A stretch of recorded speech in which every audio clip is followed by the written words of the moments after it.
get all your extra cash now that's in the mattress, and that's easy.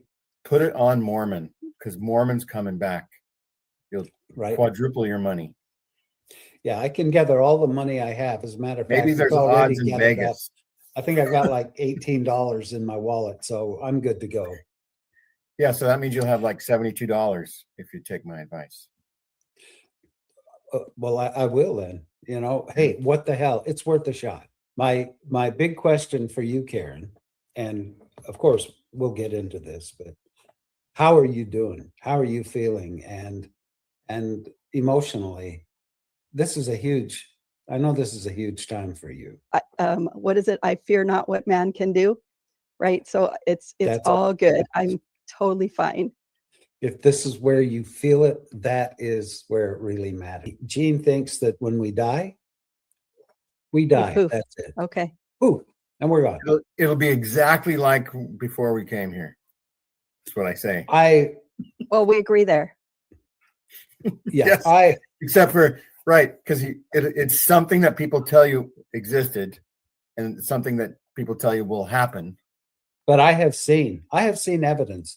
I don't care if anyone else has, although one of my sons has the same gift that I do. I've seen it. I don't have to wonder if there's life after death. I got that covered. I know there is, but how it all works, I have no freaking clue. And no one does. We have feelings, we have thoughts, and we have opinions, but no one can say for a fact, I know exactly what happens. Yeah. Welcome, everyone, to Ladder Daily Digest. We honor creators, and we're happy to have Karen Hyatt today. Thanks for coming on the show, Karen. Thank you for having me. I'm so happy to be here, you guys. Thanks, Randy, for co-hosting. And maybe I'll let you say your commercial, Randy. Well, I'm always the guy who has to remind people what incredible guests we have, like Karen on the show. And there's so many people that love to watch the interviews that we do. And I just like to remind them that, hey, if you're by the wishing well, throw a coin. In other words, the coins that we seek are just hit the like button and hopefully share this with someone. That's all we want. That's all we want. We're not after, we'd love to have money, but that's not what I'm asking for. Hit the like button and share, because there's so many people that really need to hear Karen's message and what she's going to be talking about. And for every one representative that we have, there's 100,000 people who are in a similar type situation or having similar thoughts, who will glean, I think, a great deal from Karen's show. So thanks for being here, Karen. And thanks to all of you who are taking the time to listen. We're glad you're here, because if you weren't, we wouldn't be. And so, yeah, we'll find our fortune and fame someday, but it probably won't be as YouTubers. And we probably won't be inheriting our fortunes. I don't know. So Karen has been all over the place for the last year, I'll say, pretty much, right? All over the place, meaning all over the Mormonism sphere of podcasting and other things, because of your association with Michelle Brady Stone and your own things, right? Okay, I can accept that. Because I wasn't aware of you until I fell in love with Michelle Brady Stone. Sweet. Okay. I love everything Michelle does.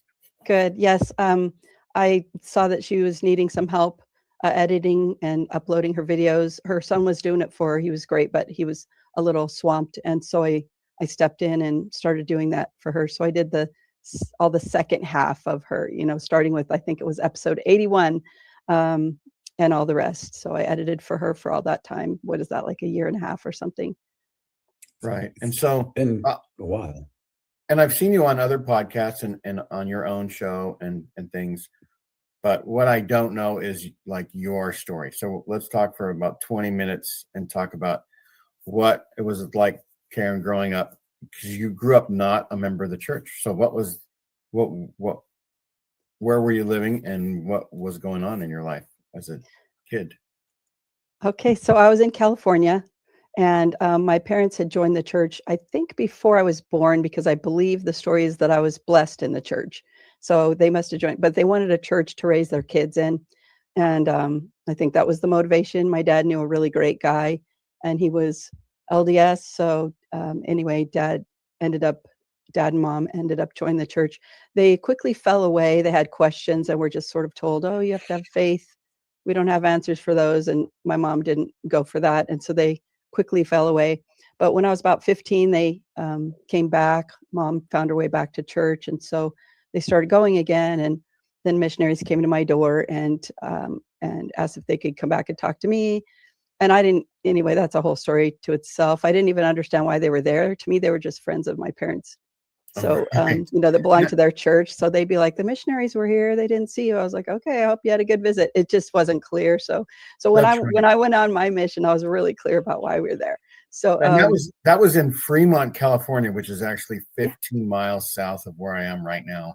oh, really? Okay. But what was your life like as a girl? I mean, did you go to any churches whatsoever? Did you Mm-mm, have friends that believed? What was it like? not really. No, I thought organized religion was a total scam. Like, why would I pay somebody to read the Bible to me when I could do that? That was the extent of my thoughts about it. I wasn't very mature. I was a very immature kid, immature teenager, I think, looking back. And I did dumb things with my friends. So anyway, not super thoughtful. Like So yeah, when the dumb missionaries things came, like I was not looking. dumb things like tipping over Volkswagen Bugs, stuff like that. Along those lines, I hit a fire hydrant with my car once and totally ripped a zipper opening in the trunk. It was crazy. I mean, it was on the driver's side too, you guys. How do you hit a fire hydrant on the driver's side? That's kind of fun. It was probably one of those moving fire hydrants It that they zip around from corner to corner. it absolutely got me. It was on the median strip in the middle of the road, and I had been looking over my shoulder, and I just didn't do the turn right and went up onto the median strip, and so that When was you hit it, did it spew water like on TV? no rip That's off, a right? shame. Yeah, Yeah, if you're gonna And hit a get fire that hydrant, you excitement. should have the glorious spouting Yeah. anyway.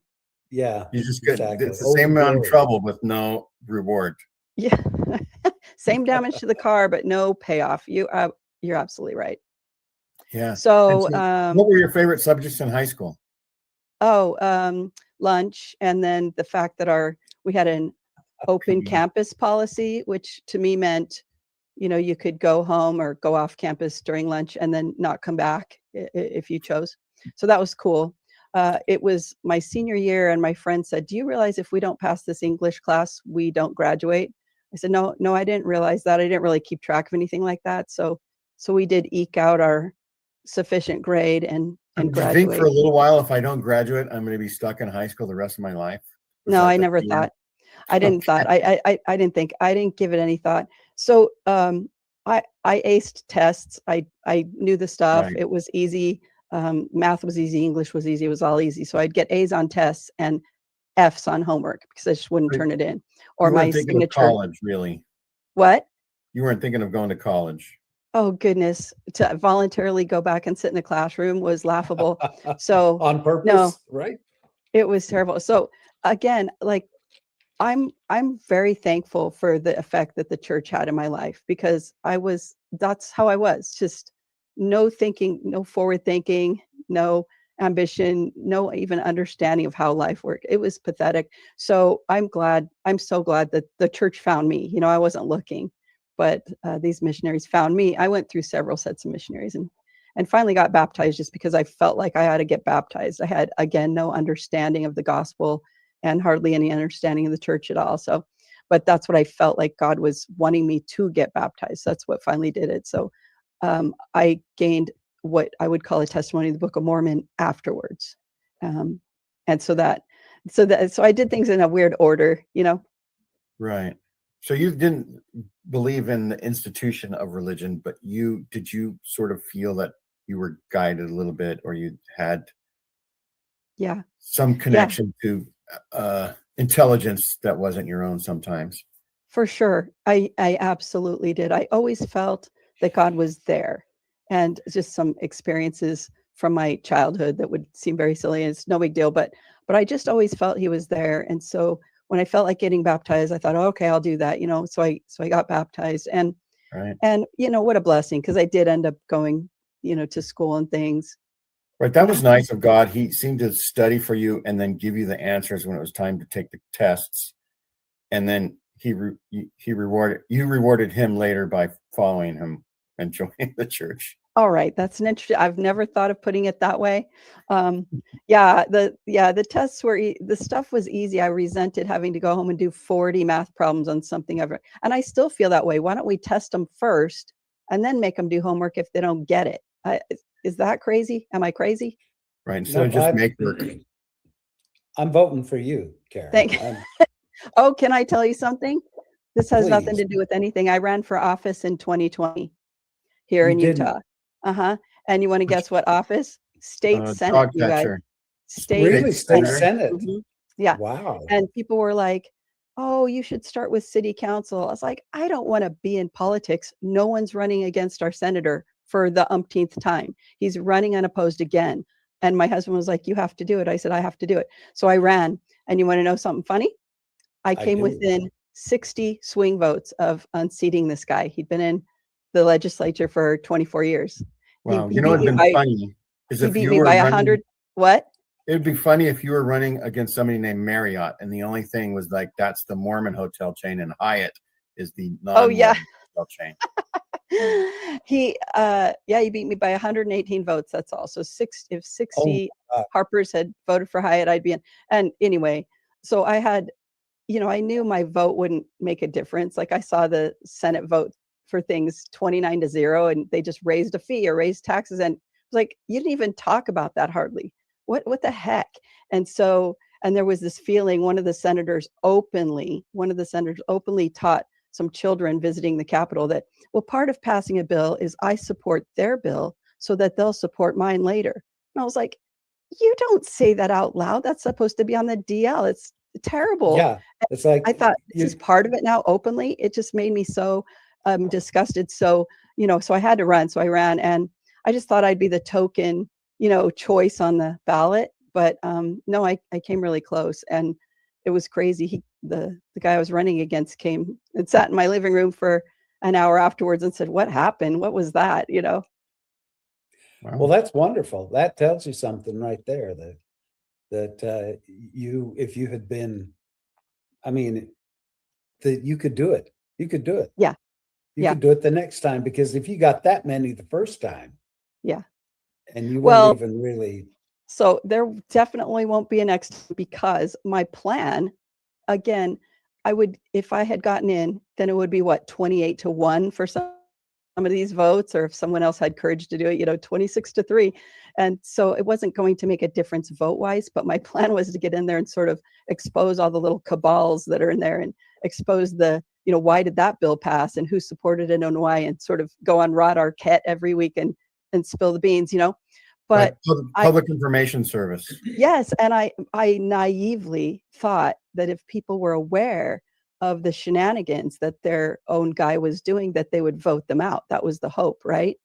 And boy, that's not how people work. And I learned that in 2020, that people could see black and white information and still behave the way you wouldn't expect.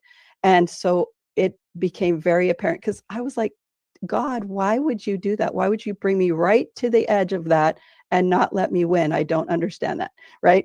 And then when I saw how people behaved, I thought, okay, I would have got in there, shown the information, brought the receipts, and people would have gone, well, he's in my cousin's ward, so I'm just going to vote for him anyway. And I was like, wow, I would have got in there for nothing. And I know I would have got bricks through my window, and I would not have been popular with any other politicians. So people would say it's so cute that Karen actually cares. Yeah, it would not have been pleasant being in there, but I was willing to do that anyway. But then I realized it wouldn't have done a bit of good. I'm confident of that. So that sounds like a Yeah. downer, but I just don't have confidence that people, by and large, react to documentary evidence. You know, it's real emotional. Right? Hmm. They can be presented with what seems to All be seamless, waterproof evidence. And they're like, I mean, this plays into religion and politics all the time. it does. All the time. It doesn't matter what side you're on. And even on The jury, others are not going to see it. Yeah. right? There'll be like 11-1 on a jury, and people were saying, like, how can that one person not see what the other 11 are seeing with the evidence? But people weigh evidence differently. And that's sort of how, you are dealing with the polygamy situation and Mormonism, Hmm. the same thing. But let's go back again to you joined the church and you started doing churchy things, and Yes. you got I ran called on off a to mission. How Rick's old were you? college. How old were you 17. when you were baptized? 17. 17? Okay. Hmm. And so, yeah, I Wow, so ended up, you were a Viking at Rick's college. I guess so. I wasn't super, into, we loved going to the games just for fun, but yeah, 'Cause you're right. Rick's had a Viking. reputation as a really good athletic 2-year school. Did they? I mean, Yeah. yes, of course they did. Now, I'm not a sports person by any stretch, but I sure loved my time at Rick's. Oh my gosh, I had such fun, and it was great. And But it was okay, colder than full Fremont. disclosure, full disclosure. So the first year up at Rick's, it turns out I had not changed one bit since high school. So Homework was out again, of the question. there was one quarter where my GPA was 1.000, and I was like, who can do that right on the nose? So it was just completely immature again. And I got a nice letter from Rick's after the first year inviting me, not to come back the next time. Right. So Maybe college in bet- isn't for you, Karen. maybe college wasn't for me. So it was this, and it was the same thing. If the class required a lot of homework, I got an F. If the class didn't, I got an A. So it was just terrible. So I went on a mission and somehow pulled it together. And after my mission, I came back to Rick's and retook all those classes that I had failed and replaced them with A's. And my GPA went from, 2.1 to like 3.7. And back then that was enough Wow. to sneak you into BYU because they hadn't yet raised the bar. So that was cool. So I went to BYU. And what was your studies in BYU? What was your major? French. Just French. French, Oh, not French literature, just French. So okay. yeah, it was awesome. I loved the French language. I had gone to Montreal, Canada on my That's mission right. and had French companions in French speaking areas. So super fun. That was great. I loved it. I love the language. It is the most romantic language ever created. It is beautiful. Brandy, say what you said in order to get a job in France. So yeah, I worked for the Walt Disney Company, and Disney had decided to build Euro Disney over in France, in Paris. And they were looking for people that had been with the company for quite some time. Those were the people that were going to be honored to go over there and be part of this opening team. Well, I was a detective investigator for Disney at the time. And I went into my boss and I said, hey, I would love to be part of that opening team that is going over to France, to live there while it's open. And he said, Randy Watts, how long have you been with this company? I said, well, 6 months. He's like, they're going after all the people that are like getting ready to retire. It's kind of a reward prize for them to An be able honor. to go, Yeah. I said, oh, that's too bad. Who's making the decision? And he said, well, it's Ellie down the hallway, And I knew who Ellie was. So I went strutting down the hallway and there she is. And I'm like, Ellie, bonjour. And she says, hey, Randy, what's up? And I said, mon cours serait commandé à vous, à moins de député jalon and always on. She says, oh, you speak beautiful French. Well, this was just the words to a song I had learned in junior high. But I said, "Oh, thank you, Betsy." She says, "Have you thought about being one of the people going over to France?" You're like, what? I said, "Well, actually, I do speak fluent Spanish because, that's where I went on my mission. And so, French comes easily to me. And yeah, I think I'd love to do that. Maybe if you have any clout, you can put a good word in for me." The next day, I got my call to get my passport in order. So That's awesome. I went over there speaking no French. And thank heavens, the first thing they did was give me an interpreter to be with good. me, But I was also given a handful of French Foreign Legion guys and had to make a counter-terrorist squad out of them, because we'd had so many threats and things. But What? it's hilarious Wow. that from the words to that song, because she didn't know squat about French, and I didn't either. But no one ever knew that I didn't speak French when I Oh went my over gosh, there. that's a great story. That's It's a awesome. good story, huh? And so how did you like your mission? What, you were there for 18 months. I loved it. Mm-hmm. And so that means did you learn French did you do MTC? Yep. For, what is it, 12 weeks? I don't know how many 9. weeks. Yeah, 9 back then. So cool. Our district was awesome. It was, I mean, I've heard so many people say, "Oh, I hated the MTC. I couldn't wait to get out of there." Our whole district loved each other. We loved the MTC. We had the best experiences. We were blessed with a couple of just phenomenal teachers who were just so Christ-like. That's all I can say is the Spirit was in our class so often. There was a pair of missionaries that at the beginning, they did not get along at all. And by the end, they were just tearfully, like they loved each other. And the whole thing was fantastic. Like right now I get all kind of misty. It was beautiful. We were just this little family and it was awesome. People from your district went to France and Quebec and Montreal. And where else would they go? Fiji? I don't think anybody in my district went to Haiti, for instance, but some in neighboring, wherever we were, what do you call them, dorms, some other French speakers in our dorms were going to different places. I think, I can't remember now, maybe somebody, I don't remember if the rest of them, I know some of them went to Canada, but maybe all of them didn't. Yeah, maybe all of them didn't. I can't remember. Kind of a big fruit salad turnover in the MTC with the dorms, because you may have a whole different group even studying the same language you're studying, but they're going to a whole different. I loved the MTC too. Did you? I got a kick out of that. Yeah. Good. Yeah, it was fun. A lot of camaraderie. That was great. Yes. Yeah, there was a cool feeling in there. Just really cool feeling. So can you explain what about the mission made you a better student? Maybe not. Like, I'm not even sure I can explain it.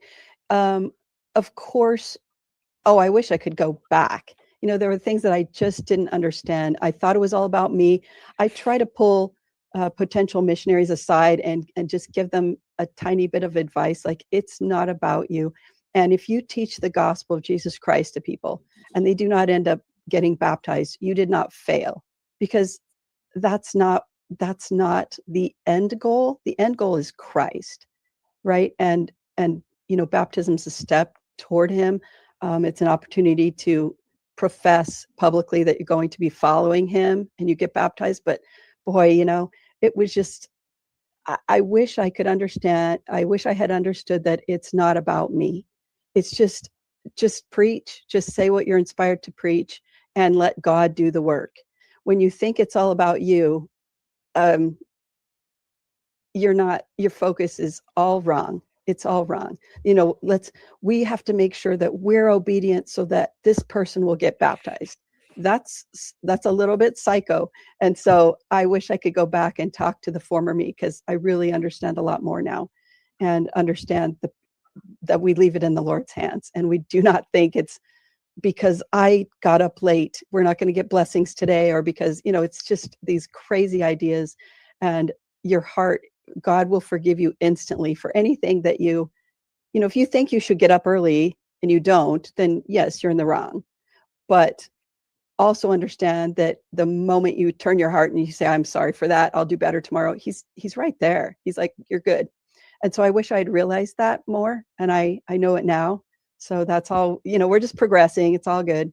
But I loved it. I loved teaching people about Christ. And every time somebody was asking me about this the other day, and I'm going to mix up my interviews. I've done a couple, so I won't say who, but they were saying,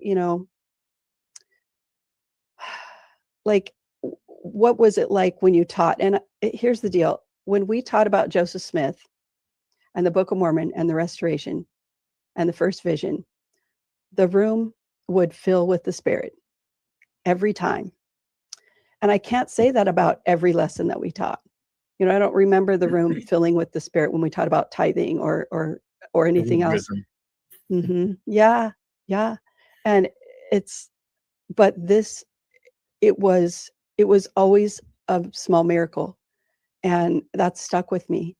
And I can't remember if it was after I got home from my mission, probably after I got home from my mission, that sorry, my timeline might be off, but President Benson, made promises. If you'll make a serious study of the Book of Mormon and read it every day, here's the promises. And part of it was, you will not be as easily deceived and all sorts of stuff.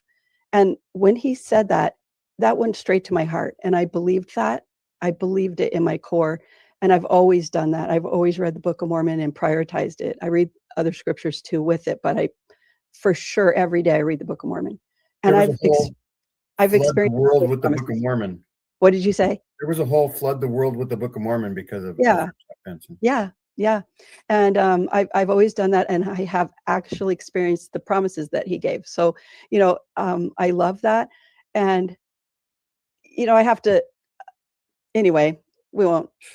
He gave a talk called the 14 Fundamentals of Following the Prophet, I think it was. And that, that just doesn't ring true. Sorry for derailing this, but I just I didn't want people to, just think it's a one-dimensional idea of prophets or whatever. But he gave that, I read that talk and I was like, this doesn't sound right. And sure enough, he had gotten called on the carpet for that. I think it was Leonard Arrington that explained that story. And the prophet at the time that Elder Benson gave that talk said, you don't put that pressure on me. Those aren't correct. What you said isn't correct. Spencer Kimball, probably. Oh, is that right? Yeah. Spencer. Yeah, he's saying, that would make sense. We're just doing our best. Yeah. He's like, you don't say, like, dismiss, whatever the living prophet says it trumps old prophets. It's like, that's not a thing. And so, but that didn't publicly come out, right? That reprimand. And so we're left with this talk that was not approved of, that people keep pulling from all the time and quoting from, but we don't get the public, like, that wasn't right, retraction or whatever you want to call it. So that's a shame. But anyway, but I did feel like those promises about the Book of Mormon were true. Those struck my heart, and I knew that. So I've always made the Book of Mormon the focus of my study. I have a question, Karen. Is there, looking back on your mission and the experiences, is there anything you taught those people in Montreal that you wish you hadn't?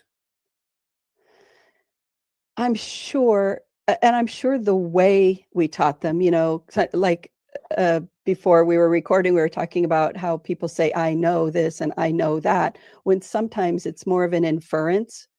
Like, I know, all the prophets since Joseph Smith were prophets or whatever. Well, I've never had a witness that Brigham Young was a prophet. I've never had a witness that John Taylor was a prophet, but I've had a witness that Joseph Smith was. So, but you say, I know Joseph Smith was a prophet, and then you sort of infer that everyone else was after, and that all the things that the church teaches are true. So, I'm sure I did. I'm sure I did. I'm sure there were things where if I went back now, I wouldn't say them the same, or I wouldn't, or maybe I wouldn't teach some bits of it at all. Like, did some investigators ask about the, let's say it's called blacks in the priesthood? Right.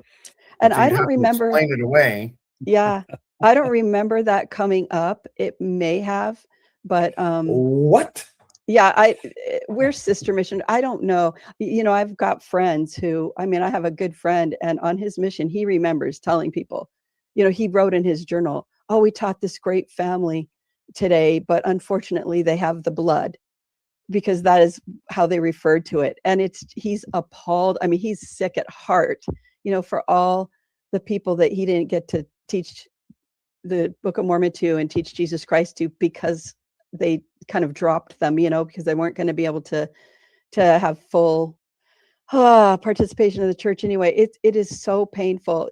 That was just so painful. And What year was it, Karen? for him, he Oh, no, was, for you. What year did you go on your mission? 87, 88. Okay, so you're 10 years behind me. I went in 1978. Yeah. 3 months after they had declared that the blacks could now hold the priesthood. So that was the hot topic when I got over to Spain, because it was world news.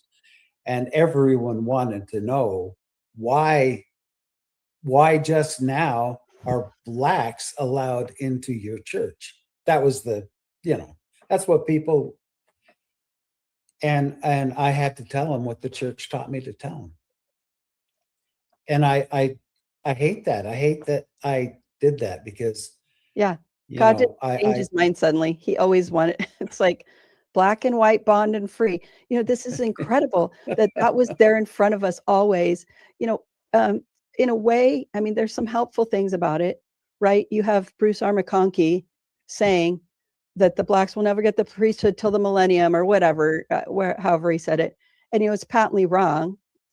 And people wrote to him. He talked about how people wrote to him, well, we used to teach such and such, and now we teach such and such. So, what's up with that, right? And he's like, and I just told them they need to be faithful and get behind the living prophet. I was like, what? Like, that's not an answer. Like, has zero, where's the apology? Where's the I was wrong? And then he says, well, we have more light now than we did. It's like, no, it's always been in the Book of Mormon exactly like that. Black and white, bond and free, all are alike unto God. There's no ambiguity, zero ambiguity. So it's handy to have that now. It's really handy, because you can say, look, here's a quote, prophet, seer, and revelator who said this thing that was just patently wrong. So that helps people with the polygamy thing. It's like, yeah, they can get it wrong for a very, very long time. And the great blessing is that now, finally, the church, reached out to Paul Reeve, the historian who's an expert on the priesthood ban. And they asked him to write, let's talk about race and priesthood, right, for Deseret book. And he said, yeah, you don't want me to write that, because I lay it all at the feet of Brigham. Like, it's Brigham, he was a racist. And so you don't want me writing your book. I heard him talk about this in person, so it was so great. And they said, actually, we do. And he was blown away. So he wrote his book. Yeah. So he wrote his book. So it's quietly in Deseret book now, that never came from God, that never came from Joseph Smith, that it started with Brigham. But a lot of people still don't know it's in there. But it's real handy to have that, so that they can understand, yes, this was taught incorrectly for over 100 years. Yeah, they can get it wrong. So this really helps people with the polygamy thing to understand that this is not a brand new concept. You need to get behind the prophet. Just which prophet? That's the big question. It's so hard. Like, God doesn't, change his mind all the time like that. Like, he's unchanging.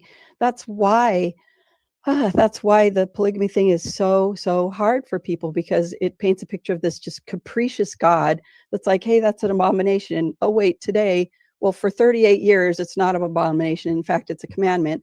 And then now it's an abomination again. I mean, that's not God. And people can feel that in their hearts. And it creates a lot of cognitive dissonance for them, because that makes no sense. But that's the teaching. So it's like, what do I do with this? So that's, My son-in-law served a mission in France in the early 2000s, and he said the biggest hang up, people would invite him in, they would talk about stuff, and then he would say, would you read the Book of Mormon? Would you pray? And they would say, are you guys the church that did polygamy? And he said, well, yeah. And they said, no, thanks then. And he wondered, how could God have let polygamy happen if it was going to cause this much damage to the work later on? Right. Like, for 38 years, sacrifice that 38 years, and the gospel will ring true to everybody. For real. Yeah. Who knows how many church members we'd have today if it weren't for that. You're right. It's a huge stumbling block for people coming into the church, and it's a huge stumbling block for people in the church when they find this out. And a lot of times, here's how it goes. Like they hear some quote anti-Mormon saying, Joseph slept with the teenager, and he slept with these women behind Emma's back. He married them without her permission and all this. And they go, that's not true. And then they go to the gospel topics essays, and it says the same thing with, asterisk, but God wanted him to, right? And they're like, what? And so out they go, and this is so horrible. So I mean, we haven't even talked about, I mean, we can still do the timeline if you want, but we're kind of jumping ahead because, I made a movie about this is the point, to set this record straight. Let's go back to, did you get a lecture from your mission president as you're leaving that you need to get married now as you're leaving your mission? Like the elders do? I don't think so. I don't think so. Okay. I don't think I got that. Yeah. What happened to you? You had to think that all on your own then. How soon after your mission did you get married? Okay, so not having grown up in the church, I didn't have marriage in my head. Like Right. that wasn't necessarily a next step. There were things I feared about marriage, like childbirth, right? Not like raising children, but childbirth. Like that was petrifying to me. And, for good reason, it turns out. But anyway, so it just, and I'm a wimp at heart. I mean, pain of any kind, I just shy away. So I mean, to me, like all the movies that show something weird, nothing a movie can show is more weird than having a baby grow inside a woman and then have it come out. No, it's alien, right? Like you're like, really? This is anyway. That's so funny. I'm glad you said that because it is. It's very like. So you couldn't care less. What's that? You couldn't care less about the spirits that needed to come to the earth at that time because you didn't know, you weren't indoctrinated about that. Okay, but my patriarchal blessing actually did mention that, as it's the starting place, right? And I actually went on my mission because of my patriarchal blessing. And again, if you believe that God wants you to do something, you need to do it. Right? Or like if that's what you really think God's telling you, whatever it may be, and you don't do it, He's not happy, right? Because He wants you to learn truth, but on your way, you only have so much truth, and the pathway's only lit up so far. So my patriarchal blessing had said, if you desire it, our Heavenly Father will bless you with the calling of missionary. And I came home from getting my blessing, and I said, and my mom's like, how did it go? And I said, I have to go on a mission. And she was like, well, you don't have to go. You don't have to do that. And I said, okay, Mom, I'll just tell God thanks, but no thanks. Like, how would that work? It was preposterous to me because I believed it was from Him. And frankly, you guys, I still do. I think my patriarch was an inspired, prayerful man. And I was expecting to hear from the Lord in that. And I believe I did. And I believe the Lord spoke to me through it. So that has guided me. And it's been, my mission was a tremendous blessing. And so I did know that children were on the horizon. I did know I would get married. But that doesn't mean I was totally champing at the bit to get married. So then anyway, so long story short, how grateful I am that my husband was smarter than me, and was, he was the proactive one. Like, he proposed way sooner than I would have liked. While you were in college. And I'm so grateful. I mean, I'm so thankful. He's perfect for me. Our marriage is fantastic. And we've learned all this stuff together about church, about polygamy. And we're just a happy team. It's wonderful. God tells me, look yonder, there's a woman, go get married. Go ahead, so wait, what did you say, Randy? Well, I just said, it sounds like you kind of like each other. I do. That's awesome. That's wonderful. And we have 4 children, and they've been an extraordinary blessing in my life. And you know what? Nobody told me about epidurals, early on. So that's cool. Anyway, the point is, I'm so happy with my family, and we raised them in the church, but we all learned together. Okay, we had a pattern of learning together. If we had a question, we didn't say, "Well, this is the way it is, kids. Just have faith." I mean, we didn't do that. We were like, "That's a great question. Let's look at that," and we'd study together. So, again, we the things we did, like family home evening, were not because the church said to. We did those things because we believed that God wanted us to. So I guess it seems like a small distinction, but it's not. It's everything. So that's why, my kids haven't fallen apart because of this. We haven't fallen apart because of this new sort of paradigm, or me being, excommunicated from the church. It's like, that's fine. Someone erased my name from a piece of paper in a file cabinet somewhere. My life doesn't change, right? Because I'm still absolutely centered on Christ. So that's why people are like, "You must be really struggling." I'm like, "I'm not struggling at all. I'm fine." Well, thank you for bringing that up, Karen, because I was just going to say to Jean, we have introduced you, told people your name, but I think that now at this point in the conversation, they should know what has happened to you recently. And so that we can look back on your mission and things. And because I know the secret that we haven't revealed yet, but you just revealed it, that you were Did I let the cat out of the excommunicated. bag too early there? No, I'm glad you did, because Okay. people Mhm. can listen with several questions in their brain, like I know I have. So I didn't want to interrupt, but you excelled in your studies. You found let's call it a niche that you felt very strongly about. And so you took the reins and started studying and researching, and you found that something that you discovered or that you feel so strongly about differs from what the church says. So can you tell us just a story about what the church told you? And that way, Sure. for the rest of the interview, people will know what's happening. Sure. And we could also, you can be sort of brief on it, because we could point to other podcasts Interviews. that you've been on, because you've been recently on Steve Pineker's show. Mhm. And like I say, we can point people to your movie, right? But you can do the 30,000-foot view, and then we'll have the Okay. links in the description to those other things. Perfect. Yeah. And Inside Out with Jim Bennett and Ian Wilkes. That was super fun.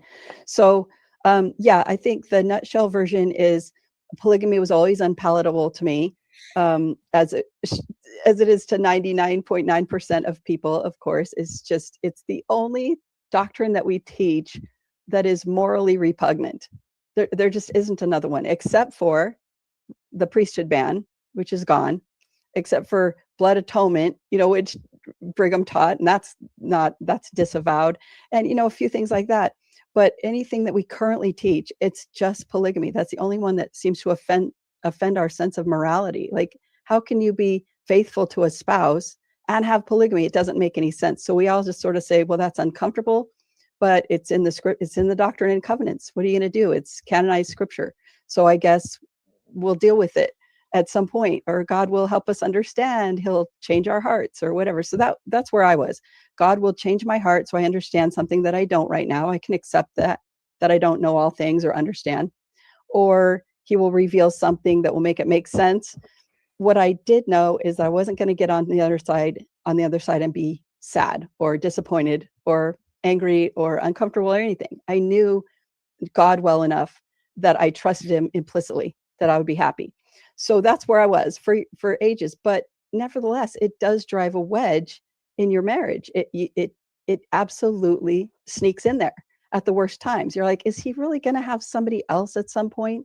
Like, and so it causes you to hold back part of your heart, or as a hedge against the pain that you're going to feel later. It's not healthy. So, and it doesn't matter how many times your husband says, I'm not going to have another wife. It's like, yeah, but if it's a commandment, then you will, because you're a good guy and you want to keep the commandments. So it's this bizarre, it's such a painful, twisting of doctrine.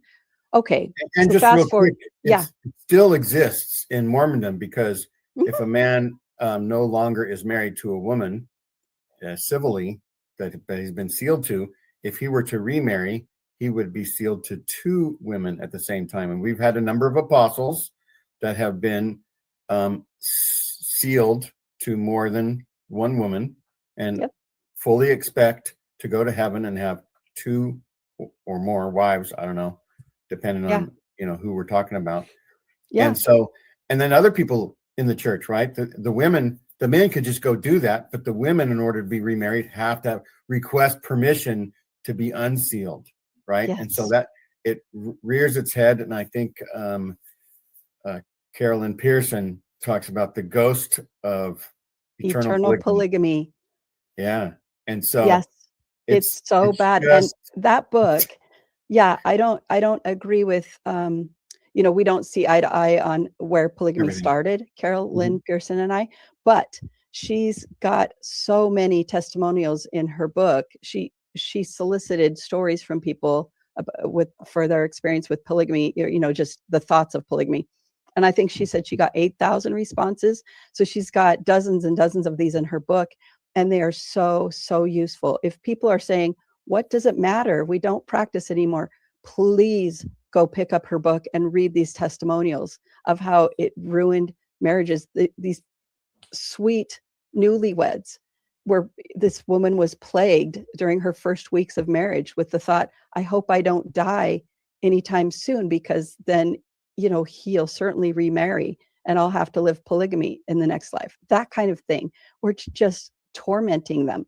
So some of us just shove it in the back of our brain, and I will understand later, but for some, it comes here and it stays there, and it's awful. So, okay. So fast forward to, I haven't been able to pin it down, 2022 probably. And I saw a video by a guy named Rob Fotheringham, and he used to work in the church's IT department and getting the gospel library app ready. And he would see these historical things and say, well, that doesn't match what we're taught, and so he started talking about them and doing videos on these things. And so I saw his video called, it just popped up in my YouTube feed, as I recall. I don't know why, but it said, who was the first LDS polygamist, Joseph or Brigham? And I was like, I'm sorry, what? Is that a question? Never heard this before. So I watched it, and he's got all these receipts, like Joseph preached against it constantly in the very first Doctrine and Covenants, and the second one in the first two editions of the Doctrine and Covenants. There was an article on marriage that said that polygamy was a crime, and reiterating one man, one wife, that's it. I was like, how has this been left out of our history books? What are you talking about? This isn't in the saints book, And so I was like, this can't be true. And so I typed in anyway, I went and verified, and here they come up. They're Joseph Smith Project papers, documents.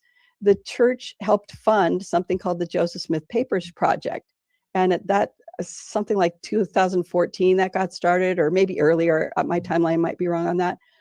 And the point, their stated goal was to be more transparent with their history. So they scanned just thousands of documents. So you can see all these original documents now. And sure enough, Joseph preached against polygamy every time he spoke about it, no exceptions. Emma preached against polygamy vehemently and swore to her dying day that Joseph never had any other wife or wives besides her in any sense. Hiram Smith, weeks before his death, we're told that Hiram, tearfully got converted to polygamy when Brigham taught him about it in 1842 or 1843. Well, here's Hiram just weeks before his death saying anyone teaching this should have his nose wrung, and it's a damn fool doctrine. And where was this? How have I not known this? And so this is so important. And then after, I swear, 2 hours, you guys, my paradigm was completely changed. And that made so much more sense to me. I don't have, like I said, I don't have a testimony of Brigham Young per se. I'm glad that we're here out west and that we're prospering and all this, but he never claimed to have seen God. He never claimed to have translated anything. This is all Joseph. And so, wow, this makes more sense. I mean, the church's narrative that Joseph started this, and that Joseph, and Emma butted heads over polygamy all the time, and she was just a thorn in his side while he's trying to live this commandment that the angel told him to do. And this does not jive at all with even the simple story that we always tell about how, do you remember this story that you've heard? Joseph and Emma one day like had a tiff, and then he went to translate, and he couldn't translate until he went back to Emma and made it right with her and like apologized or whatever. And then he was able to go back and translate. Okay, how does that square with, oh, by the way, he's marrying these women behind her back and she's super mad when she finds out, and he still can perform his work as a prophet? That makes zero sense. So anyway, Karen, yes. May I ask you, why does the church want us to believe that Joseph Smith practiced polygamy? Because when Gene and I were growing up, I guarantee it, neither one of us were ever told anything about Joseph Smith practicing polygamy. Right. Yeah, I It was remember a always Brigham lesson Young.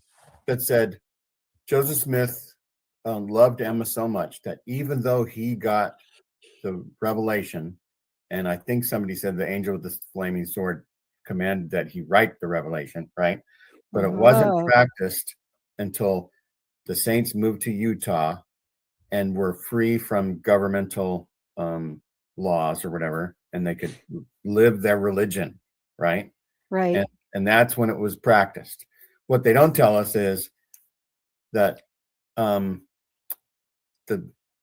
Section 132 wasn't even canonized until like 30 years after they moved to Utah. People you had to be in an inner circle sort of to know about it. Some of the missionaries to Europe that were apostles were polygamists, and they would deny their polygamy to the Europeans, even though they were polygamists, until it became open in Utah around 1852 or 3 or something like that. And so what changed the narrative?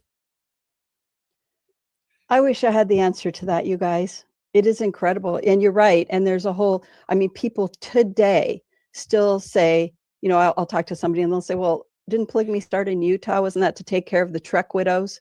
And that was debunked long ago. John A. Woodsoe was like, nope, there was not a surplus of women in the church or in Utah, either one. And so that's what we were trained to tell the people on my mission. Mm-hmm. That was the answer, is that, the men were going off to war and they were dying. And this was, or they died along the way. Like, these are noble men. Agreed to take care of them. You guys, if you ever find the answer to that question, why the church is just doggedly holding on to this, please let me know, because I do not understand it. When I saw Rob Fotheringham's video, I was doing cartwheels, figuratively, right? It was like, thank heavens, this horrific doctrine that, as we've talked about, is such a stumbling block to everyone in and out of the church.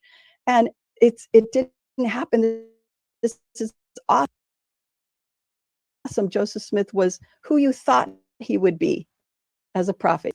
He wasn't saying one thing in public and then secretly doing this other thing and saying, well, I only meant the bad kind of polygamy when I condemned it in public, not the good kind that I'm doing and that the angel told me to do. It's crazy. The angel with the sword story, never, it started circulating after like his death, as everything. Really? It's just crazy. So like, circulate that story. Not even a little. And it's so funny because we have his records of angelic visitations. The angels have names. they make sense. And so this like nameless angel. And also, just let me throw in the angel thing. I didn't even put the angel thing in my movie because, there's another spoiler, right? I made a movie compiling all these documents that I think are so important. I didn't even put the angel story in there because it's so preposterous. I didn't even think it rose to one of the most important subjects, but I wish I had now, because still people are like, what about the angel? The whole thing is such bogus. And the funny thing is, the kicker is that you're saying the angel came 3 times up until 1842, I guess, was the last time, supposedly.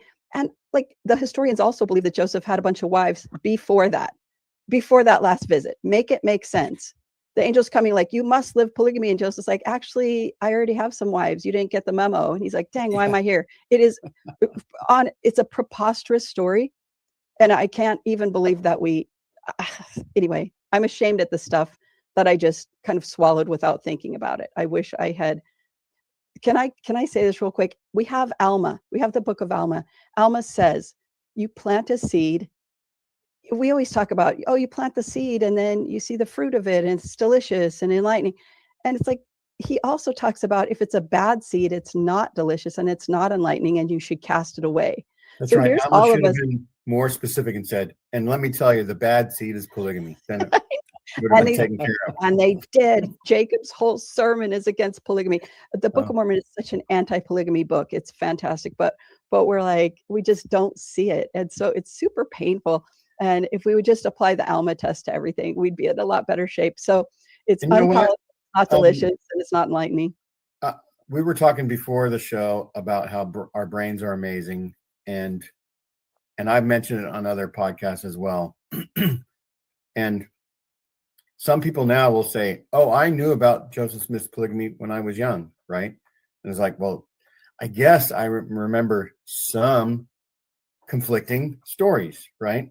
But headlines in 2015 said, LDS Church finally admits to Joseph Smith's polygamy. So prior to that, there was an official zipped lip on Joseph Smith's polygamy, right?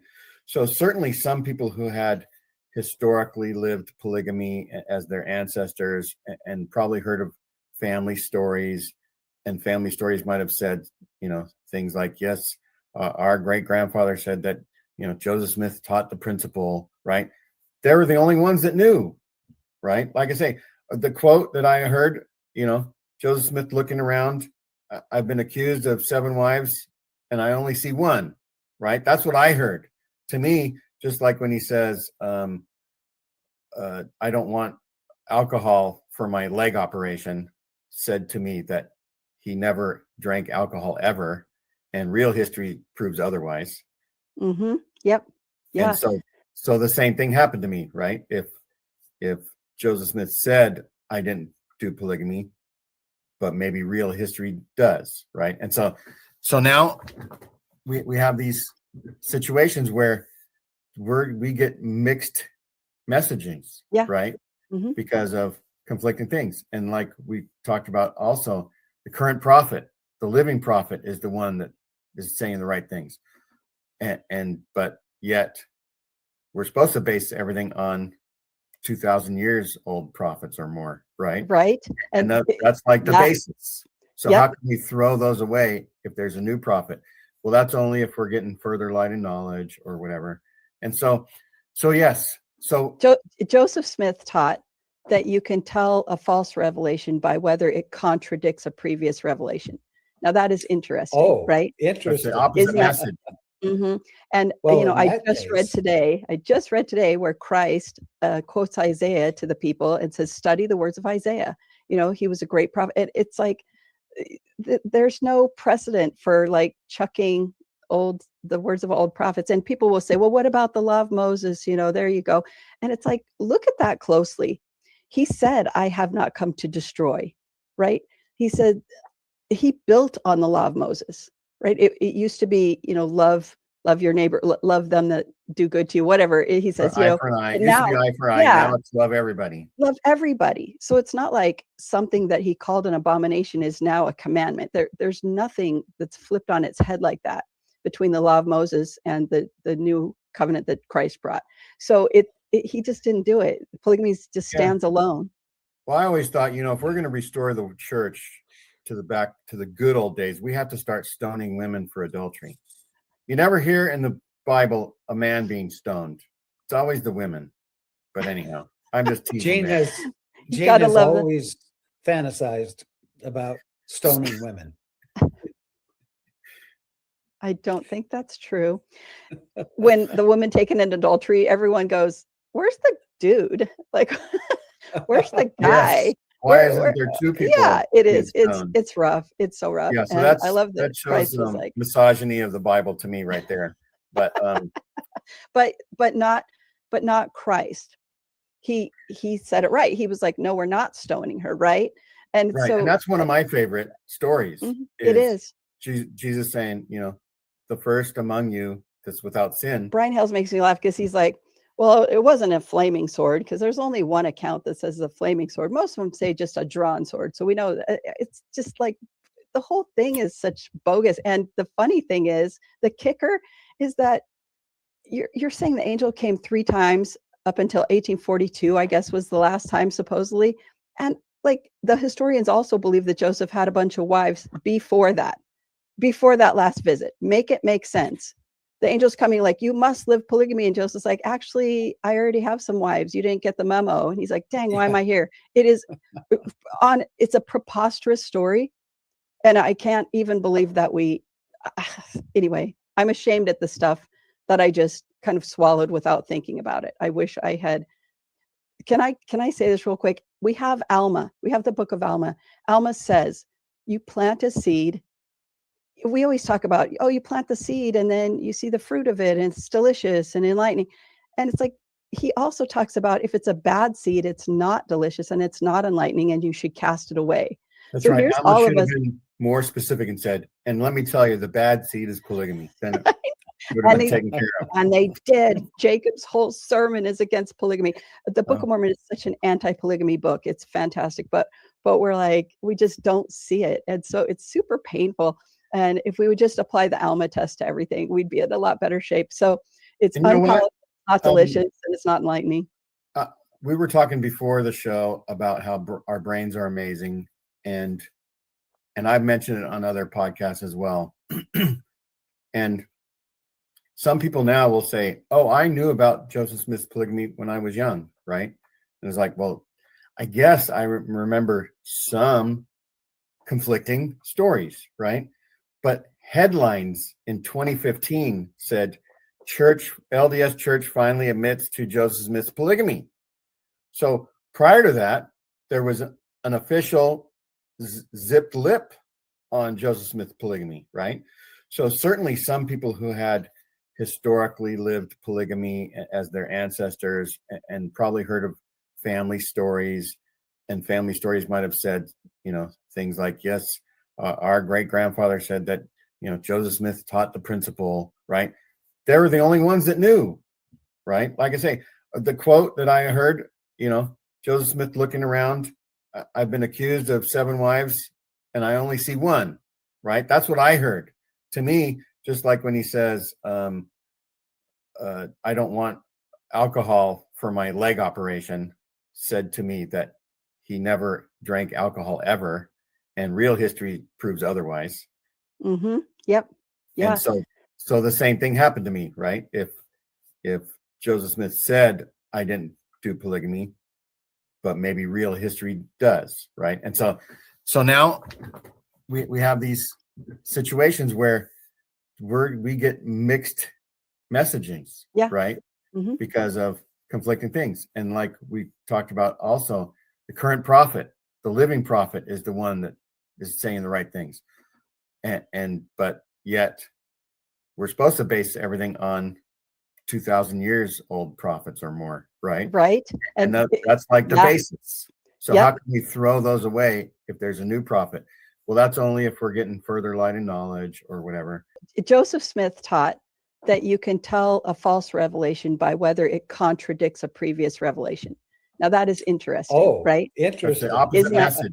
Mm-hmm. And I just read today where Christ quotes Isaiah to the people and says, "Study the words of Isaiah." He was a great prophet. It's like there's no precedent for like chucking the words of old prophets. And people will say, "Well, what about the law of Moses?" There you go. And it's like, look at that closely. He said, "I have not come to destroy," right? He said he built on the law of Moses. Right. It used to be, love your neighbor, love them that do good to you, whatever. He says, eye for an eye. It used to be eye for eye. Now it's love everybody. Love everybody. So it's not like something that he called an abomination is now a commandment. There's nothing that's flipped on its head like that between the law of Moses and the new covenant that Christ brought. So he just didn't do it. Polygamy just stands alone. Well, I always thought, if we're going to restore the church to the good old days. We have to start stoning women for adultery. You never hear in the Bible a man being stoned. It's always the women. But anyhow, I'm just teasing. Jane has always fantasized about stoning women. I don't think that's true. When the woman taken in adultery, everyone goes, "Where's the dude? Like, where's the guy?" Yes. Why isn't there two people? Yeah, it is. It's rough. It's so rough. Yeah, so and I love that shows Christ was like misogyny of the Bible to me right there. But but not Christ. He said it right. He was like, "No, we're not stoning her," right? And right. so And that's one of my favorite stories. It is. Jesus saying, the first among you that's without sin, cast a stone, right? Yeah. And everybody goes away, and he says, "Look, you don't have any accusers." Yep. So yep. And it's interesting. So a friend of mine pointed out that when Jesus, and we always kind of focus on, but go and sin no more, right? Like he's wagging his finger at her. And a friend of mine pointed out that she doesn't think it was like that. He's saying, now you've seen me, you understand me, you've seen how merciful I am, you've seen my grace. Now you're empowered to go and sin no more. And that, I love that. I think that's lovely. I think it's a much better interpretation of what he was telling her at the end. And I suppose somebody could say, that's Jesus saying, look, I'm telling you right now, adultery is not a sin. Just go ahead, and if you do it again, you're not sinning. And I'm just teasing. Yeah, you better be. Because people can twist. Do it all the time. Mm-hmm. Read scriptures differently. They take facts and they take information and they read it differently. And absolutely. And you know what? That's okay. Negotiating scriptures. You're right. Or wresting them to your own destruction, however you want to look at it. But it is a good point, though, that you can interpret things in different ways, which is why I never say, here's what you need to believe about Joseph Smith. Here's how it really is, you guys. I say, look at these documents that we've not seen before. I think that, and then just take them and do what you will with them. But please look at them so that you can make an educated decision going forward, on what you believe. That's right. all. That's all. I will testify that Rob and Karen and Michelle Brady Stone are not crazy. Thank you. Thank you for saying that. I appreciate it. No, it's just, so my video, the video I did. Okay. So back to, let's go back. So yes. So I see the video from Rob fathering him. And then my paradigm's changed. So now you find Michelle Brady Stone videos? Yeah, at some point. So I'm seeing lots of stuff pop up in my feed after you watch something, right? Related videos come up. And so I'm seeing a lot of this now. And yeah, at one point here came Michelle Stone's videos, 132 problems, revisiting Mormon polygamy was her channel. So I'm looking at that, and they're very long form about some small aspect of the polygamy narrative, right? And sometimes there would be this just super important nugget that I'm like, what? Where's that document? Or, wow, that's a great point, or whatever. And so I wanted to compile these, and from Rob Fotheringham and from other people. And I thought, these all need to be, like the zingers need to be compiled into one place so that people can see all these documents that have been obfuscated. Like how is the original Doctrine and Covenants not part of our history? That is ridiculous. There's no excuse for that. So it's like, what in the world? And what's that? The Book of Commandments. Yeah. The original Doctrine and Covenants, and called the Book of Commandments. Right. And I'm not even talking about that one. I'm talking about when it was actually called the Doctrine and Covenants. So the first edition of that was 1835. Yeah. 1835. And section 101, says, inasmuch as this church has been reproached with the crime of fornication and polygamy, we declare that we believe that one man should have one wife and one woman, but one husband. And I mean, it's right in there. So how is that not in the Saints book? How preposterous. So I wanted to compile lots of these things, and there were lots. So I set out to do that. And I'd see people saying, you can't do that. There's too much. I was like, let's give it a shot. So anyway, my video is 2 hours and 13 minutes, and it's crammed with documents that I just think are of the utmost importance. That's I'll watch that tonight. Is it out and available? Absolutely. It's got almost 60,000 views right now. It's been out for a year, a little over a year. It's called Woe Unto You, Scribes, The Hidden History of Polygamy. And I think you We can see can, why I titled it that way at this point, of course. Scribes past and present. We can put So that in the show notes, please, and yes. so that And then people can go to it. if you'll put that, and the website that accompanies it is called josephtoldthetruth.org. And that's where they can see the YouTube video. You can get a link to the YouTube video there, or if you put the direct one in, that would be great too. But also you can watch it ad-free on Rumble. You can see the free PDF. I turned it into a written book in case people would rather read. I actually did that for the apostles because, obviously I want them in on this. I'm not trying to secretly, tell everyone this and undermine anything. I'm saying your historians are not reliable. They have hidden a lot of information because, in my opinion, and from what I've heard a couple of the apostles explain, they get their history from the historians, right? Not vice versa. I mean, of course, they depend on experts to tell them the real history. So they get credentialed historians to do this. And boy, do they leave out a lot. It is unconscionable to me. So I'm like, all right, they're never going to watch a movie from a rando. So let's at least turn it into a book so that there's a fighting chance. And I sent one to each apostle. And, I didn't hear anything back. Of course, I figure that's not how they roll anyway. But then next thing you know, they've doubled down on the website, right? And said, yes, Joseph started it, not Brigham, and things like this. And I'm like, why did you double down? And so that's frustrating. So that's where I got into trouble is, so to speak, is I've got this movie out there that shows all this documentation that isn't available in the Saints book or on the website or anything. And you really have to dig for it. And the historians will say, it's out there, it's out there. I'm like, yeah, but for your average lay member, it's not, because where in the world would they even start to try to find this? You guys haven't put it in the Saints book. You haven't put it anywhere in their hands. So I meet with the historians whenever I can. I've met with about 10 or 12 of the scholars and historians one-on-one. So it's less threatening, so that we can just have a chat and say, can we change this at all? But they're just loath, like you say. Why?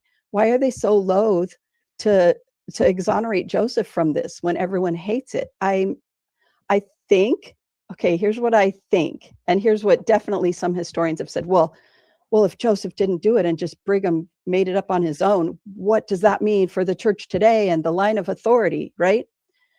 And this just boggles my mind because, number one, didn't we already go through this with race in the priesthood? Like, we already have Brigham being so colossally wrong. What's the difference? Whether he's wrong about the priesthood ban or polygamy, I don't understand why it's okay that he was colossally wrong about the priesthood ban and somehow being colossally wrong about polygamy, is a deal breaker. I don't understand that. And here's what really makes me nuts is Christ didn't say to tell a true prophet. He didn't say, ye shall know them by their line of authority. I mean, that's nowhere in there. It's ye shall know them by their fruits. So if you want to, what does it mean for the church today? Well, go watch General Conference or study the lives of the church leaders today and see what the fruits are. The end. I don't really, it boggles my mind. I just don't get it. I think it takes a little bit of empirical thinking to be like, just sort it out for yourself. What does it matter? Why do we have to emotionally be so upset at what this might mean for Brigham and these other prophets who taught this? I don't get it. Well, Karen, given the information that you've just shared and all of the studies you've put into it, I want to ask you, does that have a bearing on the validity and truthfulness of the church in your mind? So we talked about this a little before. I used to get up there and say, I know the church is true. And today I don't even know what that means. I don't think that's phrased properly. That'd be like saying, a friend of mine said, that's like saying, I know this pencil is true. Like, what does that even mean? I think the church is, let's put it this way. The Church of Jesus Christ of Latter-day Saints is not the same thing as the Church of the Lamb. right? The scriptures talk about there are two churches only, in that sense. You're either in the Church of Christ or you're not in the Church of Christ, right? So when we look at the Church of Jesus Christ of Latter-day Saints and say that's the Church of the Lamb, that's God's church, it's like everyone knows there are literally pedophiles in this church and things that are horrible. So you can't say that. Like immediately you say, okay, that's not what it means. But the church is a great vehicle to get you on the path to the Church of the Lamb. And I believe that. Like there's so much good in this church and there are so many good teachings. So this is why I'm going. Like again, we've let the cat out of the bag that I've been excommunicated. I'm still going to church because I'm worshiping with fellow Christians who believe the Book of Mormon and revere Joseph Smith. That's the whole point. And so there is no, it's not an all or nothing. I've talked about this before. We've all heard, oh, the gospel of Jesus Christ is not a smorgasbord. You can't pick and choose the parts that you like or leave behind things that you don't like.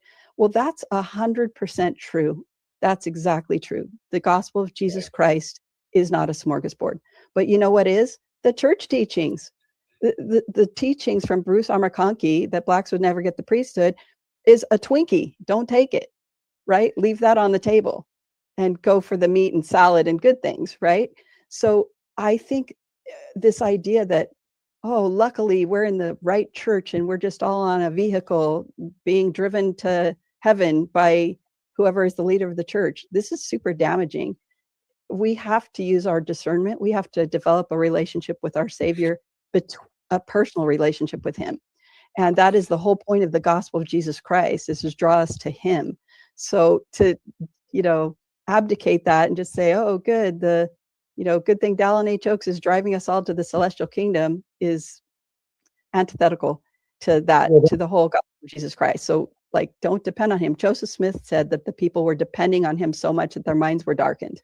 These are important teachings. So we need to. Well, that begs the question, Karen. Yes. What you just said, if the Church of Jesus Christ of Latter-day Saints is not the Church of the Lamb of God, is the Church of the Lamb of God accessible to us? 100% yes. So if you follow Jesus Christ, you are part of the body of Christ. Like that's very clear from the scriptures. And that's why I'm not bothered that my name has been erased. It's okay. Because if anyone thinks that a mortal man can erase my name and thereby erase my name out of the book of life, that's a complete misunderstanding of who Christ is and how he works and what he requires of us. So no, he's absolutely anxious to gather us all, no matter what. Yeah. Can I ask you to give a sort of like a Reader's Digest, or like the shortest version possible of what the gospel of Jesus Christ is? No pressure. Yeah, no pressure. But I mean, because like in one sentence. Because here's the way somebody describes it once, that there's a gospel of love or a gospel of obedience. And some people call that the gospel of love is where the Christians are, and the gospel of obedience is where the Pharisees are. Oh, interesting. Okay, right. That's interesting. I don't know if I can, that's a tall order, Jean. So I'm not sure I can tackle that, what you asked. But here's what I can say, and this is what I preach constantly. Christ has said he is truth. He said, I am the way, the truth, and the life. He equates himself with truth. But we also learned that God is love. So he also equates himself with love. That means, to me, he is truth and he is love. So if you're trying to share truth without love, which a lot of people do, and it breaks my heart, right?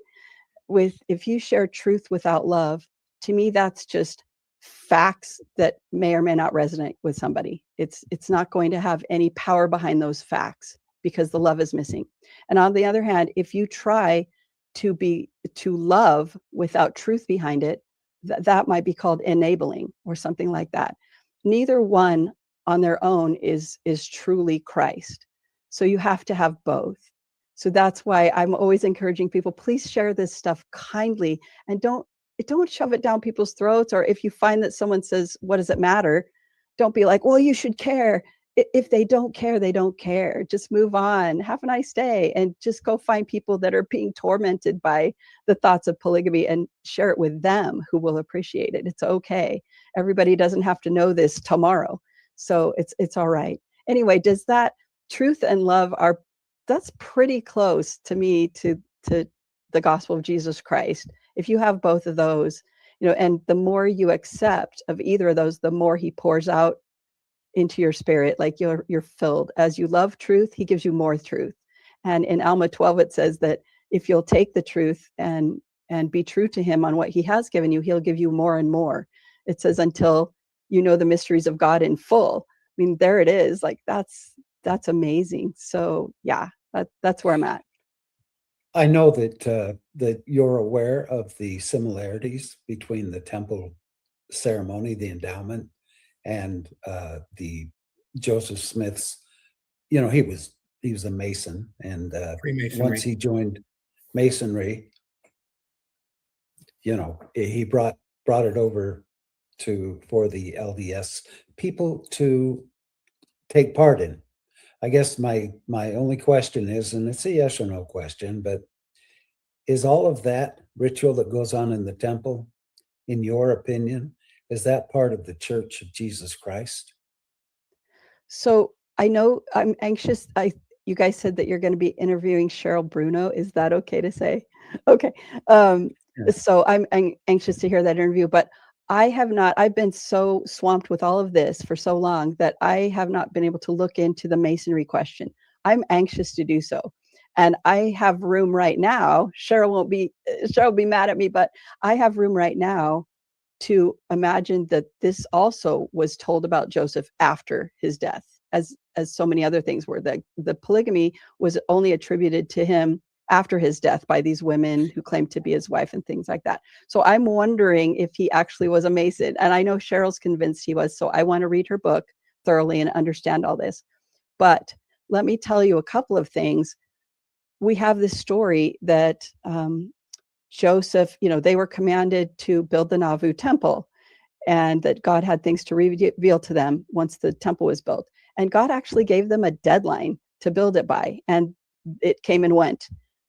And then we have a story that, well, they didn't have the temple, so God permitted them to do ordinances above in the upper room of the red brick store, right? And so in the Saints book, it talks about how they, turned the upper rooms of the red brick store into a kind of makeshift temple, and they hung it with all these curtains and curtained off these areas, and they painted a mural on the wall to look like the Garden of Eden, and brought in plants and things like that. Michelle Stone, I don't want to get too much in the weeds here, but Michelle Stone researched this, and she's such an excellent researcher. I don't know a better researcher than her. She looked, and this story that this mural was painted on the wall does not fly. So there's this author, and I won't go into all the details, but there's an author that explains how it was probably painted by David Smith, Joseph's last son. Emma was pregnant with David when Joseph died, but David, as he grew up, he lived up above the red brick store, and he was a painter. And so it's very likely that he's the one that painted this kind of this mural or whatever it is. And it's funny because, well, that doesn't fly, right? Because obviously, if he didn't paint it till he was grown, it wasn't there during Joseph's life. I mean, this just doesn't make sense. And that same author elsewhere talks about how this mural was painted for this makeshift temple. It's the same guy. I mean, I cannot. Do you see what I'm saying? This is so crazy. The stories that we tell are so nuts, and there's nothing behind them. Michelle sent this work to the mission president out where at the Nauvoo, and told him, hey, here's my research on this. This doesn't fly, because they were giving tours and telling people that same story. Oh, yes, this was painted as a mural to be the garden room. And they don't do that anymore. She got a report back from someone, said, I went to the tour and they don't say that anymore. So hooray, like one small victory, one small step toward more truth. So I of course, I have questions about the origins of the temple ceremony. And here's what I can say. So I knew that as my excommunication was approaching, I had plenty of warning. And there was one day that I thought, oh, my stake president's going to take my temple recommend away probably the next time we meet. I bet that's going to happen. So let me go there. Let me go there and ask God if there's anything here that I'm going to miss, that he wants me to stay in for any reason, right? You're going to say, so let me copy my temple recommend. No, I'm just right? Because that'll work. Everything's electronic now. They don't even say, give me your temple recommend. They're just like, I shut it down. It's like, okay. So, but I had to go one last time and say, is there anything that I'm going to be missing? And what was interesting is it came to my mind as I sat there. Okay, I'm going to tell you this because I think it's funny. I didn't want to participate. I only wanted to observe. That was my purpose in going. So I told God that, I would like to just go and observe. And it was like, I was inspired you can print out family names. If anyone's not familiar with how Mormons do their temple work, you research an ancestor, and you go through the temple on their behalf. And so you print out a little card with their name on it. And after you do the work, then the next time you print out the card, it'll show that work's been done. Well, I printed the card out twice because I wanted to still have a blank one later for someone to go through for this person, because I wasn't technically going to do their work. Does that make sense? Because I was just observing. So anyway, so that aside, I went there and it was so interesting because it just hit me. The temple ceremony that I went through in 1987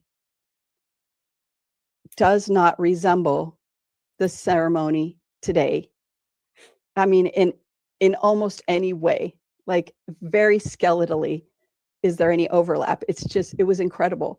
And I thought, okay, this is so interesting to me. So I left there with the feeling that it's all good. If God wants to commune with me, he can do that anywhere. The Bible dictionary says only the home can compare with the temple in sacredness. And I've believed that for years, for a long, long time. I read that in there and I thought, that came to my heart. That's true. My home is the most sacred place. I've had sacred experiences in the temple. I've had more sacred experiences in my home. So I know for a fact that God can commune with me anywhere he wants. And I'm not missing out by having my temple recommend taken away from me. Okay. So that's all I can speak to that, Jean and Randy. I don't have answers for it. I just know that the ceremony has changed drastically in the last 30 years and 40. Am I counting bad? Anyway. It changed drastically. I was just wondering if, in your opinion, because, whether it's from the Masonic order or not, I guess it's irrelevant. However, if you ever have the opportunity to just listen to the Masonic order's endowment ceremony, you'll see that it's just practically a carbon copy, the 5 points of fellowship, and of the previous of the 1987. If you're old. Yes, right, and I am. So,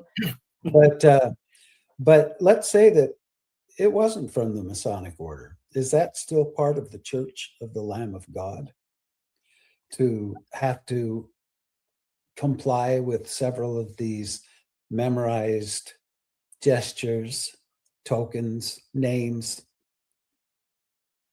Is that part of the Church of the Lamb of God? Because I love the New Testament. I love to study the life of Christ.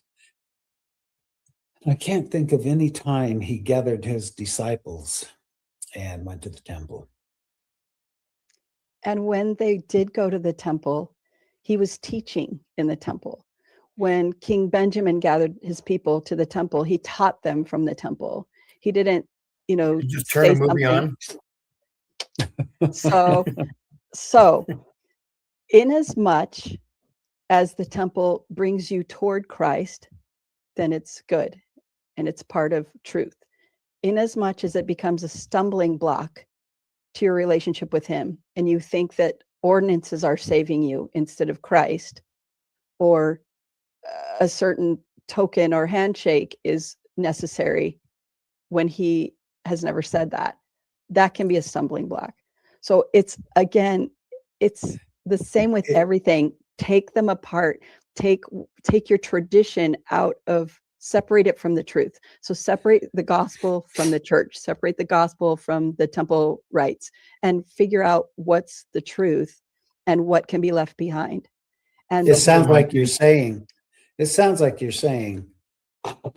throw it in the soup and see how it tastes, because you have to go with what you believe in your own heart to really gain a true testimony. You have to believe it in your own heart.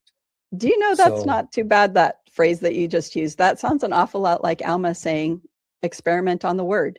And if it's delicious, then it's of God.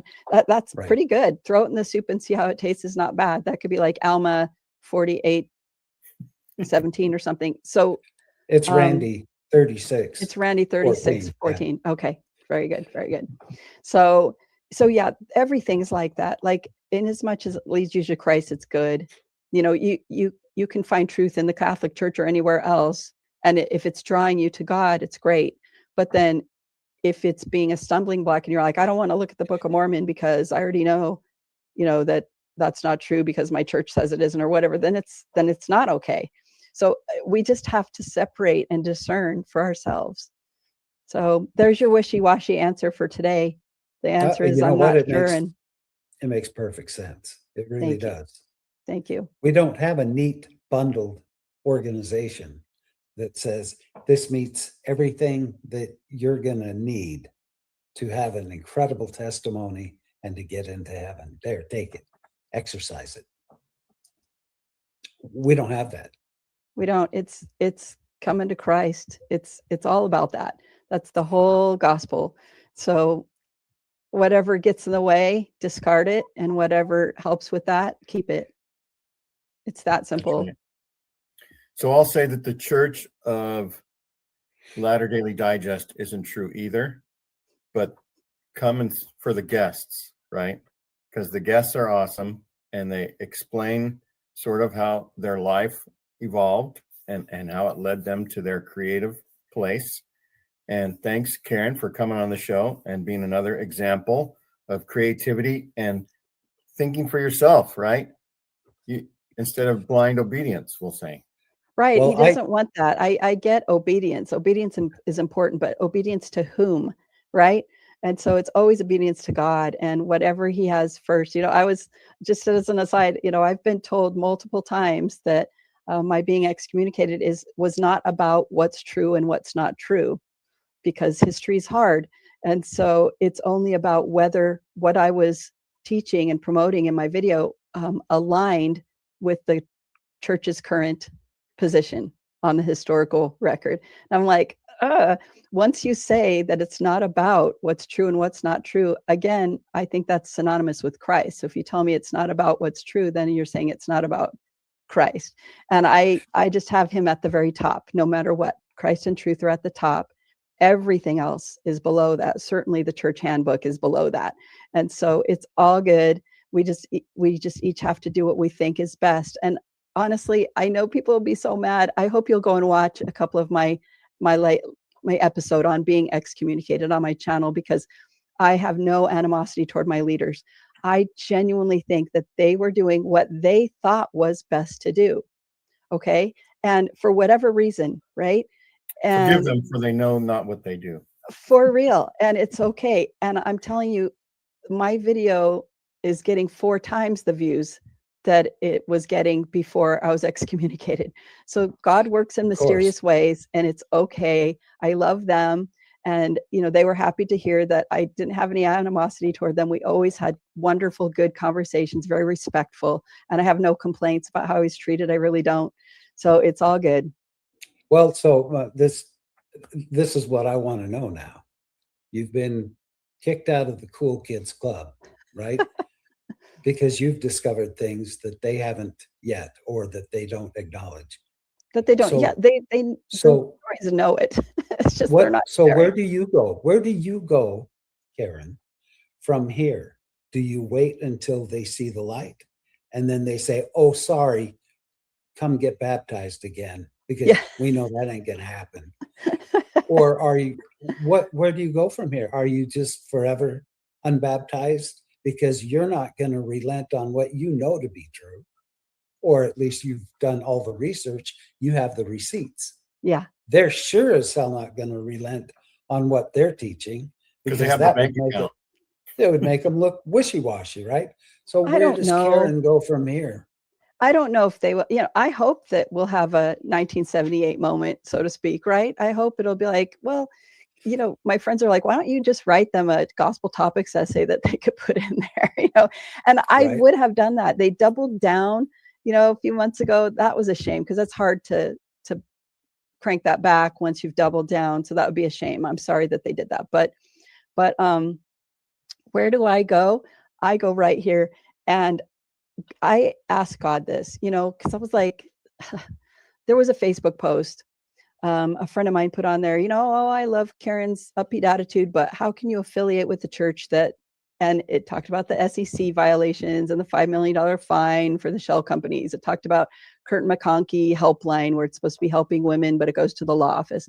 And it talked about the sometimes, covering up the sexual abuse cases by church leaders and local leaders and whatnot. We have it on recording where Curtin McConkie's offering this family $300,000 to be quiet, to agree not to talk about the sexual abuse that occurred to them. Okay, all these things that can disturb people. Obviously, I'm disturbed.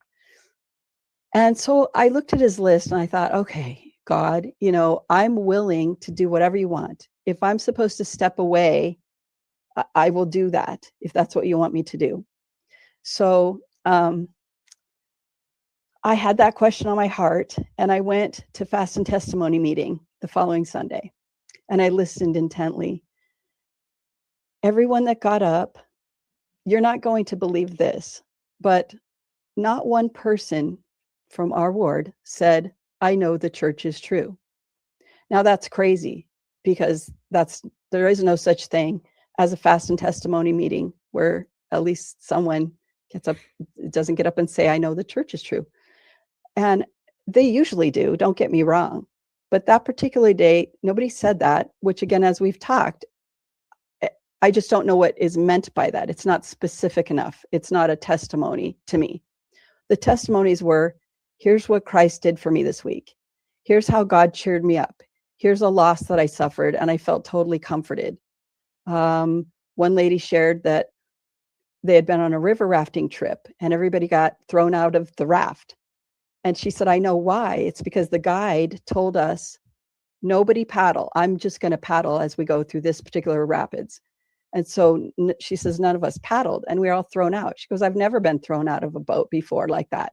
We're all supposed to paddle. We don't just say, oh, good, someone's paddling for us. We all have to be paddling. And that's an obvious message, right? Sure. The whole meeting was fantastic. And it was God pouring out his answer to me. Yes, stay. The last testimony was a young girl, 15 years old, I think. And she said, I kid you not, I want to bear my testimony about our ward. She said, I'm an introvert. I've never felt uncomfortable in this ward. And at State Girls Camp, our ward got complimented on how Christ-like and unified we were. And I was a mess. I was just bawling. I just was so grateful for God answering that prayer as clearly as possible. Yes, stay here. You're among Christians. You're among fellow true saints. And I've gotten nothing but love in my ward ever since, before this happened and after this happened. A lot of people knew it was on the way, but some were blindsided, and they've still been just kind and give me big hugs and tell me that they love me still, and it's fine. So I'm staying. Wonderful. Well, there you go. Randy, you have any parting words? You know what? I always do. I think it's incredible, Karen, what you've been through. And I think that the faith that you have is so much greater than that of a mustard seed. You have really Ketchup seed. I'm just teasing. no, you've done an incredible job, and I so admire you for your tenacity in your studies and for sticking with your guns because of something that you know in your heart needs to be written and there. Yet you don't hold any animosity towards the church because you know that they're just following the rules. That's it. I Thank you for I understanding that. I appreciate I that so do. much. You bet. And I think it's wonderful that you can still find joy in the gospel. Because I most do. people would say, well, I'm out of here. Screw you. See you. No, you continue on your journey. And I just hope for the very, very best for you and that we know that things will work out how they're supposed to, right? Yes. Yes. God is, oh, his hand is in this. It's amazing. Yeah. Thanks, you guys. I appreciate you so much. Sure. We appreciate you. And my final words is, Michelle Brady Stone, I think, is such a great researcher, is because when you have nearly a dozen kids, you have nothing but free time. I know it doesn't make any sense, does it? She's amazing. She was built for research. Anyway, I won't say too much, but she's still on the job. So she's taken a different pathway and it's going to be awesome.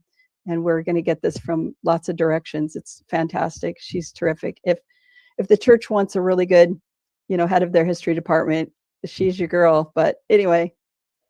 That's right. And I'll mention that I met Karen at the Journal of Mormon Polygamy conference last year, the very first one. So it was a super historic event, and I was there. And so good. And that the next one's coming up in March on the 20th and 21st. And you can go to journalofmormonpolygamy.org and get a ticket for that because they're going to go fast. There's a great lineup of speakers. Yes. The thing I appreciated about the Journal of Mormon Polygamy the most is that it's only going to improve history. That's all it's going to do, right? And it was a great conference last year. People of varying opinions were all there. They had a nurse on hand in case any fights broke out, and the nurse pretty much slept the whole time because it was very peaceful. Yes, it was. It was very peaceful. So yes, March 20th and 21st. Go there. Come in here. Come in here. Thanks, you guys. Thanks, Karen, for being on the show. Everyone who's still here, I'm pretty sure the Spirit has moved you. And hopefully the Spirit has moved you to like and subscribe and especially share. Sharing is caring. This is the season of caring. And we have only a few more days left of 2025. And then it's going to be 2026. What do you think about that? That's just amazing, huh? Time flies. And if you're young and you think time is slow, wait until you get into your 50s and 60s and it just flies by. All right. Thanks for watching. Everybody have a good rest of the year. Thanks, everyone.